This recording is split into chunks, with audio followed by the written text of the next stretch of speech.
अगर आप चाहते हैं अंजुम राजा एंटरटेनमेंट का ऑडियो वीडियो सबसे पहले आप तक पहुंचे, तो हमारे चैनल को सब्सक्राइब करें और बेल आइकन को दबाना न भूलें। Presented by Anjum Raja entertainment.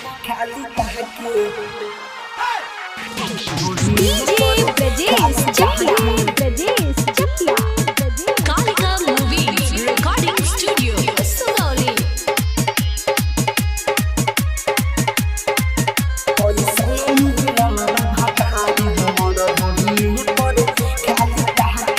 जब बदलिले हम कपड़ा आके दुआरी पर से बुझा के, जब बदलिले हम कपड़ा आके दुआरी पर से बुझा के, कोई सनम मिलल बाबा तारे हमर ढोढ़िए पर खाली ताके, कोई सनम मिलल बाबा तारे हमर ढोढ़िए पर खाली ताके। जब बदलिले हम कपड़ा आके दुआरी पर से बुझा के, जब बदलिले हम कपड़ा आके दुआरी पर से बुझा के, कोई सनम मिलल बाबा तारे हमर ढोढ़िए पर खाली ताके, कोई सनम मिलल बाबा तारे हमर ढोढ़िए पर खाली ताके।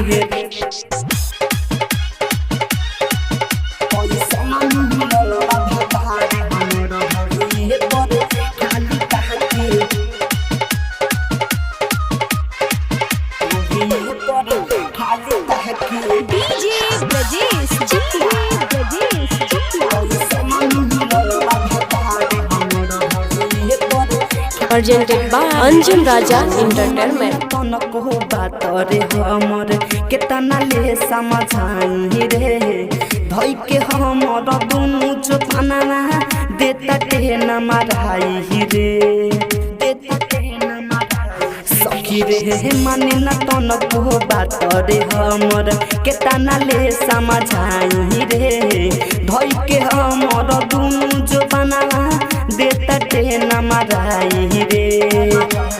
नाही रहब मई हरा चाहब जो बना फीता से लेके नहाते, नाही रहब मई हरा चाहब जो बना फीता से लेके नहाते, कोई सनम मिलल बाबा तारे हमर ढोढ़िए पर खाली ताके, कोई सनम मिलल बाबा तारे हमर ढोढ़िए पर खाली ताके,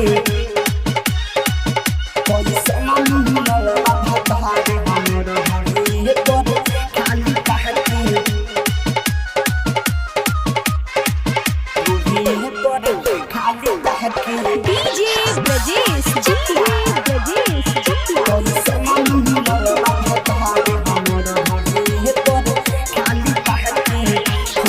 मने न तनको डाइटर विकास केतना दुख हम सही हो, तू ही बताव रंग बाजे राजा कैसे करा पड़ही हो, कैसे करा पड़ही।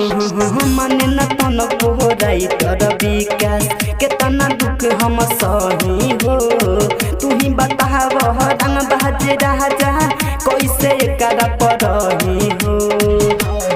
ना माने हुसैन या चंदन औध से बतिये से रोज ढाटे, ना माने हुसैन या चंदन औध से बतिये से रोज ढाटे, कोई सनम मिलल बाबा तारे हमर ढोढ़िए पर खाली ताके, कोई सनम मिलल बाबा तारे हमर ढोढ़िए पर खाली ताके रे सखी।